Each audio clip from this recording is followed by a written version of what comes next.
करेंगे, लेकिन उससे पहले कि हम आपको आर्थिक रूप से सुदृढ़ बनाएं, हम सब मिलकर आर्थिक रूप से सुदृढ़ होकर के एक बेहतर सफर जीवन का करें। इसी खुशी सबके जीवन में खुशहाली हो, अनुदेशक हो, शिक्षा मित्र हो या संविदा के तमाम कर्मचारी हो, उनका कुछ ना कुछ कल्याण हो।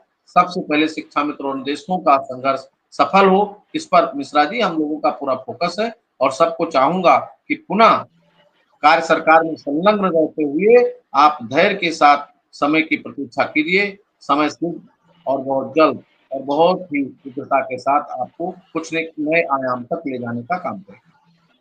शुक्ला जी, रमेश मिश्रा जी को लेकर भी कई उनके समर्थक हैं जो बार बार जानना चाहते हैं, कुछ लोग बाद में आए, क्या हालात हैं और क्या आप डॉक्टर से आपकी बातचीत चल रही, क्योंकि हमने उस पर बातचीत नहीं कर पाई।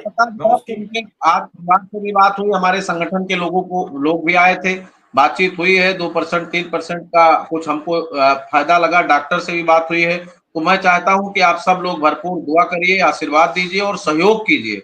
बगैर सहयोग के, बिना अर्थ के वहां कोई इलाज नहीं है। बड़ा इलाज है, बड़ा संघर्ष है और आपने सहयोग किया है, उसके लिए मैं पूरी तरह से कृतज्ञ हूँ, ऋणी हूँ कि आपने इतना मजबूती से सहयोग किया कि हम उनको इतना लंबे सफर तक जो है हॉस्पिटल में रख सके। अब थोड़ा सा सहयोग आपका और अपेक्षित है, सभी लोग सहयोग करें और दुआ करें तो निश्चित रूप से हम सफलता की तरफ बढ़ेंगे और मिश्रा जी हो सकता है स्वस्थ होकर हम सबके बीच में।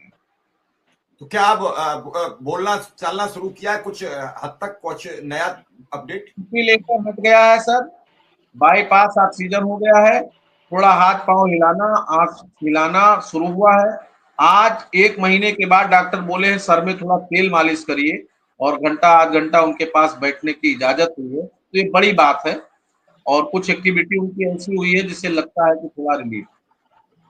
हम अभी बिल्कुल कुछ नहीं कह सकते, 2 से 3% की बात है, बाकी उनकी शरीर बहुत नाजुक हो चुकी है।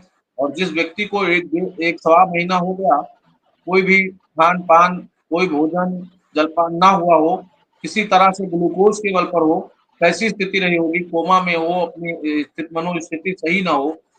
ये तो कहिए कि स्थिति यहाँ आ गए थे तो M4 से बाहर थे, M5 में आ गए थे आईकान में, और अब मेडिकल कॉलेज में इतने महंगे इंजेक्शन के बाद आईजी इंजेक्शन जैसा पूरा ताकत लगाया डॉक्टरों ने। और पर डे कोई ऐसा नहीं जिस दिन 10,000 से ऊपर की जांच ना हो, 8-10 हजार का बाहरी इलाज ना हो, अंदर का इलाज ना हो। तो पूरा परिवार और पूरे लोग लगे हैं, हमारा पूरा परिवार लगा है, शिक्षा मित्र समुदाय लगा है। बस आप सब दुआ करिए, सहयोग करिए, निश्चित रूप से अगर इसी तरह सुधार होता रहा तो बहुत अच्छा होगा और मिश्रा जी स्वस्थ होंगे। चलिए शुक्ला जी, आपने ठीक कहा। रेखा जी कुछ कहना चाह रही, बात पूरी नहीं हुई, रेखा जी जल्दी पूरी करें क्योंकि समय हो रहा है। सर मैं ये, जैसे मेरी बहनें पूछ रही थी जो अदर हैं, वो पूछ रही हैं कि क्या हम अपने बच्चों का एडमिशन कहाँ करवाएं, अगर जून में अगर चांसेस हम लोग के बन रहे हैं कि नहीं बन रहे, एक बार कंफर्म कर देते तो उस हिसाब से वो एडमिशन करवाती नहीं करवाती, मायके में करवाएं ससुराल में करवाएं, बहुत बीच में फंसे हुए हैं। अभी जहाँ पढ़ा रहे हो वहीं पढ़ाइए, जब एडमिशन कराने का पहले आपको तो आदेश कुछ मिले, बच्चों का समय क्यों खराब करोगे? जब बदला जाएगा तभी उन्हें भी बदल लेना।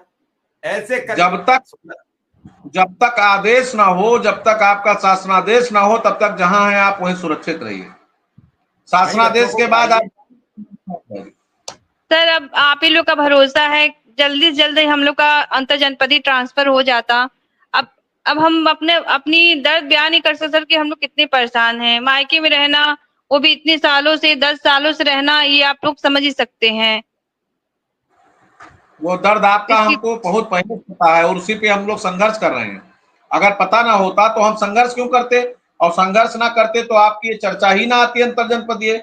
इसलिए आप उसमें बहुत ज्यादा डिस्कस, चाहे वो शिक्षा मित्र बहन हो, चाहे वो हमारे निदेशक बहन हो, सबके लिए निरंतर प्रयास हुआ है और इसीलिए ये अवसर प्राप्त हो रहे हैं और ये चर्चा हो रही है कि जल्द ही अंतर जनपदीय की तरफ हम लोग बढ़ेंगे और बहनें अपने मूल निवास पर पहुंचेंगी।